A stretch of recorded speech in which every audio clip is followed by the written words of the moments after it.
साथियों, आज शिक्षा विजन में आपका स्वागत है।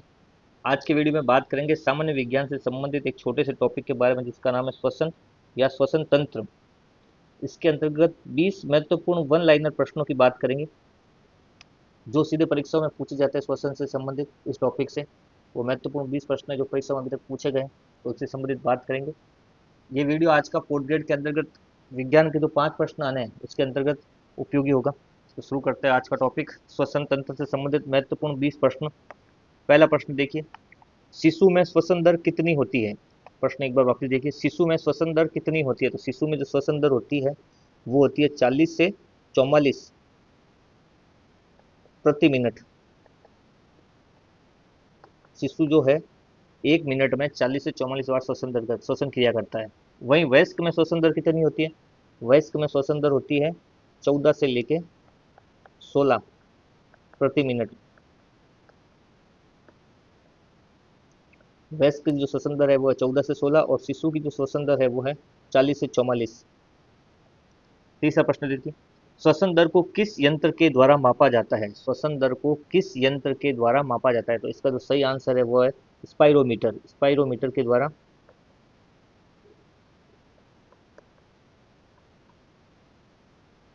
स्पाइरोमीटर के द्वारा श्वसन दर को मापा जाता है।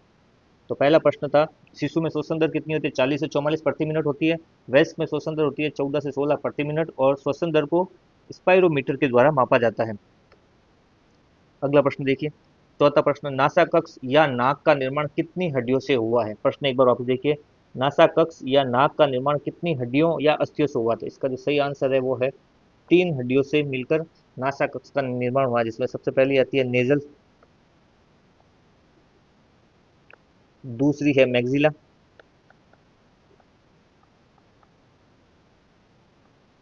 और तीसरा एथमोइड। ये 3 हड्डियां या अस्थियां हैं जिससे नासा कक्ष का निर्माण हुआ है। पांचवा प्रश्न देखिए, श्वसन कितने प्रकार का होता है। श्वसन जो है मुख्य रूप से 2 प्रकार का होता है। श्वसन जो है मुख्य रूप से 2 प्रकार का होता है। एक तो जिसमें ऑक्सीजन चलती है वो होता है ऑक्सीश्वसन,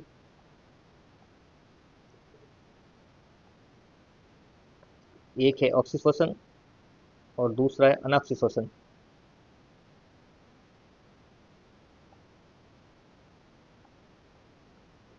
तो श्वसन जो है मुख्य रूप से 2 प्रकार का होता है, ऑक्सीश्वसन और अनॉक्सीश्वसन।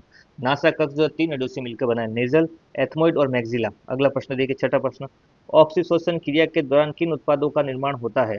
ऑक्सीश्वसन की जब क्रिया चलती है उस समय किन किन उत्पादों का निर्माण होता है। तो इसके अंतर्गत आप देखोगे तो एक तो होता है CO2 का निर्माण होता है, CO2 का निर्माण प्लस जल वाष्प का और ऊर्जा। ऑक्सीश्वसन के अंतर्गत CO2, जल वाष्प और ऊर्जा का निर्माण होता है। अगला प्रश्न देखिए, सातवां, अनॉक्सीश्वसन क्रिया के दौरान किन किन उत्पादों का निर्माण होता है। तो अनॉक्सीश्वसन की जब क्रिया होती है उससे में लैक्टिक अम्ल और ऊर्जा का निर्माण होता है। लैक्टिक अम्ल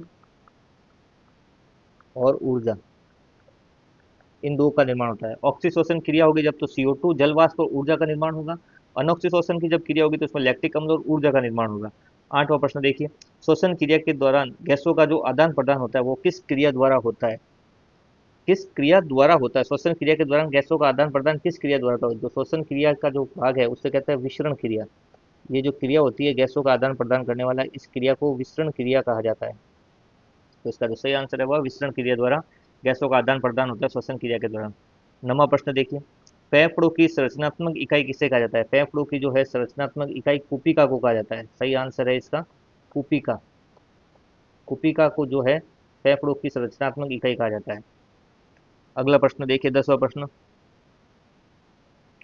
O2 का परिवहन, O2 का परिवहन कितने प्रकार से होता है। 10वां प्रश्न है, O2 का परिवहन कितने प्रकार से होता है।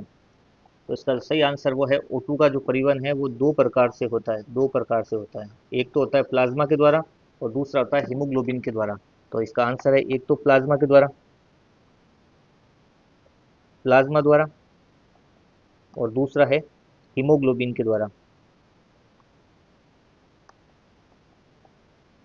हीमोग्लोबिन वो प्लाज्मा के द्वारा O2 का परिवहन या ऑक्सीजन का परिवहन होता है, जिसमें प्लाज्मा के द्वारा तो 3% के आसपास होता है और हीमोग्लोबिन जो है 97% जो है ऑक्सीजन या O2 का परिवहन करता है। प्लाज्मा 3% तक करता है और हीमोग्लोबिन जो है 97% तक इसका परिवहन करता है। 11वां प्रश्न देखिए, CO2 का परिवहन कितने प्रकार से होता है? CO2 का परिवहन कितने प्रकार से होता है? वही CO2 का परिवहन जो है 3 प्रकार से होता है। इसमें भी पहला तो आएगा प्लाज्मा, दूसरा हीमोग्लोबिन,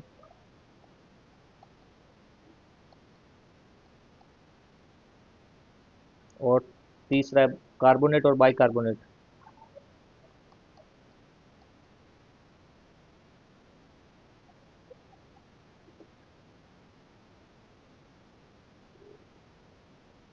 इसमें प्लाज्मा से देखोगे तो 8%, हीमोग्लोबिन से देखोगे तो 22%, और 70% होता है कार्बोनेट और बाइकार्बोनेट द्वारा।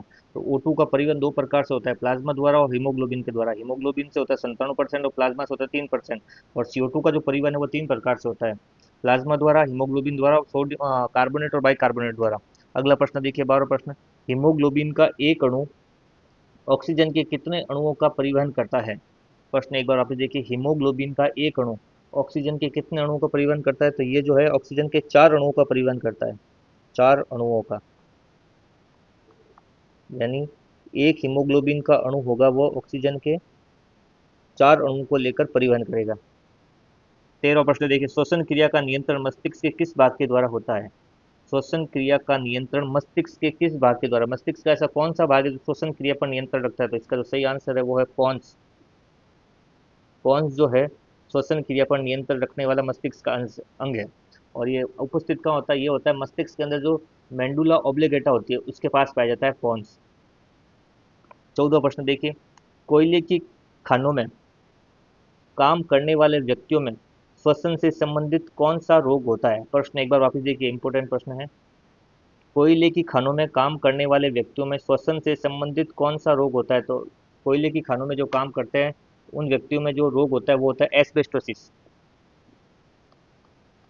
एस्बेस्टोसिस जो रोग होता है वो होता है कोयले की खानों में काम करने वाले व्यक्तियों के मध्य।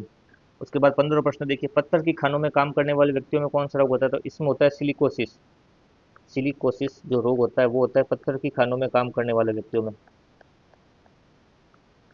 और इसके अंतर्गत क्या होता है, कुपिकाएं जो है वो क्षतिग्रस्त होती है, कुपिकाएं क्षतिग्रस्त होती है सिलिकोसिस में। 16 प्रश्न देखिए, जीवाणु से होने वाला श्वसन का रोग कौन सा है? प्रश्न एक बार वापस देखिए, जीवाणु से होने वाला श्वसन का रोग कौन सा है? तो जीवाणु से जो रोग होता है श्वसन का वो है टीबी, या क्षय रोग, या तपेदिक। ये जो रोग है जीवाणु श्वसन से संबंधित रोग है जो जीवाणु के द्वारा होता है। 17वां प्रश्न देखिए, धूम्रपान से फेफड़ों का कौन सा भाग क्षतिग्रस्त होता है? धूम्रपान से फेफड़ों का कौन सा भाग क्षतिग्रस्त होता है? तो धूम्रपान से जो है फेफड़ों का कुप्पी का जो भाग होती है, फेफड़ों का एक भाग होता है कुप्पी का, वो क्षतिग्रस्त होता है धूम्रपान के कारण। धूम्रपान अधिक करेंगे तो फेफड़ों के अंदर कुप्पिकाएं जो पाई जाती है वो क्षतिग्रस्त होती है। 18वां प्रश्न देखिए, अस्थमा व दमा रोग में फेफड़े का कौन से भाग में सूजन आ जाती है? तो इसमें क्या होता है, श्वसनिका जो होती है उसमें सूजन आ जाती है, श्वसनिका। श्वसनिका में क्या आ जाती है? सूजन आ जाती है। 19वां प्रश्न देखिए, फेफड़ों का जवारीय आयतन कितना होता है? फेफड़ों का जवारीय आयतन कितना होता है?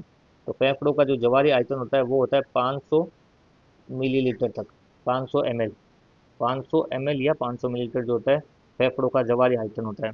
20वां प्रश्न देखिए, फेफड़ों की कुल फुफ्फुसीय क्षमता कितनी होती है? फेफड़ों की जो कुल फुफ्फुसीय क्षमता होती है वो होती है 5800 ml तक, 5800 ml तक जो है फेफड़ों की फुफ्फुसीय क्षमता होती है। ये थे श्वसन क्रिया से संबंधित या श्वसन तंत्र से संबंधित 20 महत्वपूर्ण प्रश्न जो सीधे परीक्षाओं में पूछे जाते हैं। मिलते हैं अगले वीडियो में नए टॉपिक के साथ। धन्यवाद।